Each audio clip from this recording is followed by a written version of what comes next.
With the sizzling climax of Pokémon Journeys finally underway, people are beginning to wonder what is next for the Pokémon anime. So let's talk about it. Hey everyone, it's Charles. How are you today? We are entering the most exciting period of any Pokemon anime series, the summer days wherein Ash's final tournament kicks off, the side plots are all coming to a boil, and a brand new anime series is just over the horizon. Today's plan is to discuss what such a series might look like, based on facts, logic, and whatever comes out of the mouth of the man who makes takoyaki down the street. And as always, it's going to be a dandy, so kindly subscribe to join the squad, and let's jump right in.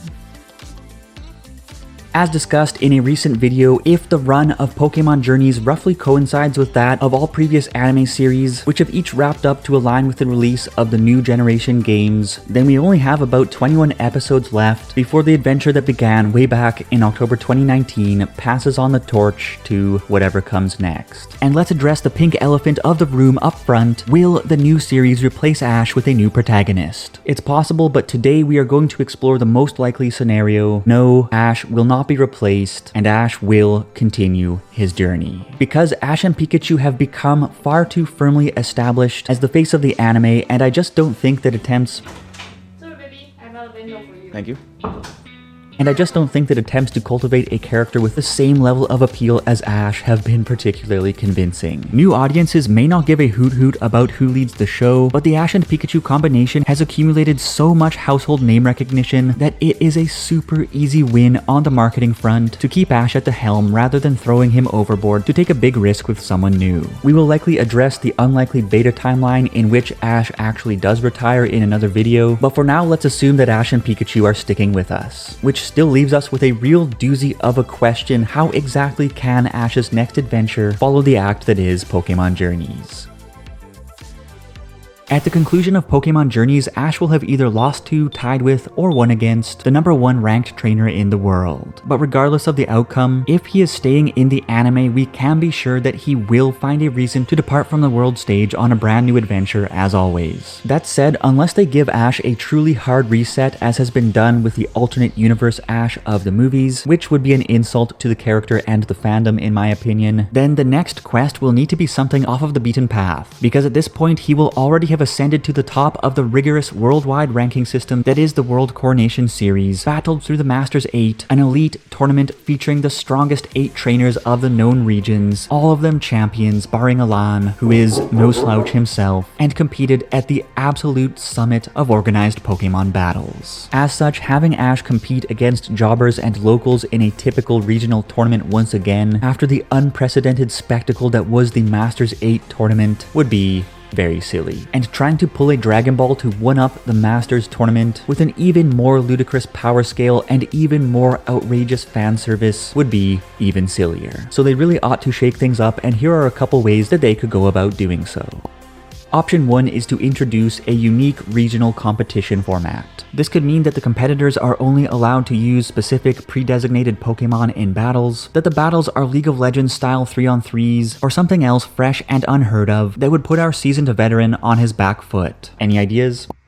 Another way to dodge silly power creep or silly power degradation would be to avoid organized battles altogether, and instead throw Ash and friends into an epic adventure with consequence style series like Digimon. For example, Ash could track down artifacts guarded by dangerous Pokemon to help one of the region's professors complete their research, and this could take him to truly unexpected places. And while we know next to nothing about the story of the Scarlet and Violet video games at this point, there are strong hints that it has something to do with the past versus the future. Firstly, the names of the snazzy legendary Pokemon Koraidon and Miraidon are rooted in the Japanese words for past and future. And secondly, the names of the version-specific professors Sada and Turo are rooted in the Spanish words for past and future. Whether this means that the past and the future have somehow collided in the present, that we will be able to time travel, or that two organizations with opposed ideologies, perhaps led by the two professors, are trying to pull the present backwards or forwards and end up accidentally causing a catastrophe in the process. We simply don't know, but the possibilities are quite exciting. As in addition to the sweeping vistas and a beautiful architecture of what appears to be a Spain-inspired region, making it from the games into the anime, we could potentially see Ash get wrapped up in time-bending excursions connected to Koraidon, Miraidon, Sada, and Turo. A third option, the ideal option in my opinion, would be to blend options 1 and 2 together, exploring Ash's passion for battles in an exciting new way with a much stronger emphasis on exciting adventure arcs that would go down like a glass of freshly squeezed goat milk.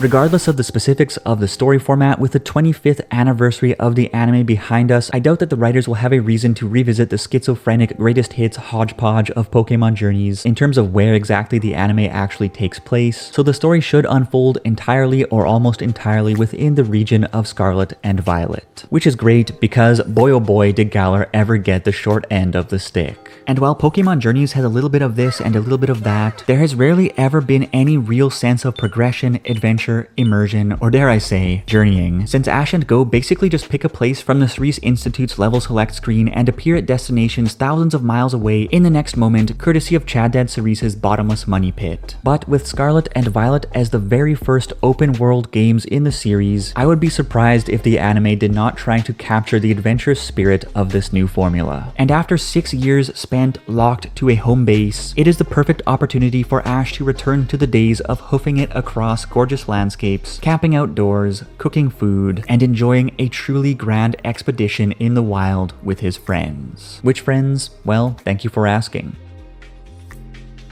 Aside from a very small handful of KETCHUM'S companion originals, the anime has typically used the bare-bones gym leaders or player characters of the games as a starting point and rewritten them into memorable personalities which each bring their own unique flavor to Ash's adventure. Thus far, the female and male player trainers, the 2 professors, and Nimona are the only Scarlet and Violet cast members to peek out from behind the curtain. And much like Dawn or Serena, the new female trainer could easily be written into a colorful companion for Ash, but Nimona could also be an interesting addition to the crew. A lot of people would like to see Nimona as Ash's rival, since Ash has never had a compelling female rival with the significance or longevity of the likes of Gary or Paul, but I do not think that the description of her character over on the official website lends itself particularly well to the rival role, especially considering the level of Ash's rivals and opponents in the Masters 8. I guess it could work if she is somehow a Masters 8 level trainer, but more than rival material, it sounds to me like she would be a fun companion to pull Ash around the world of Scarlet and Violet, with the cheerful disposition of Dawn and the big sister dependability of the Brockrock. Not to mention that she has a passion for Pokemon battles, so if the new series were to lean on doubles battles or something similar, then it would be really fun to see Ash and Nimona training and competing in events together. Anyways, the player character, Nimona, or a yet-to-be-revealed gym leader type character are all interesting options, but it is also entirely possible that Go may also join Ash's next adventure. Whereas Ash has always been about the battles, Go emphasizes catching Pokemon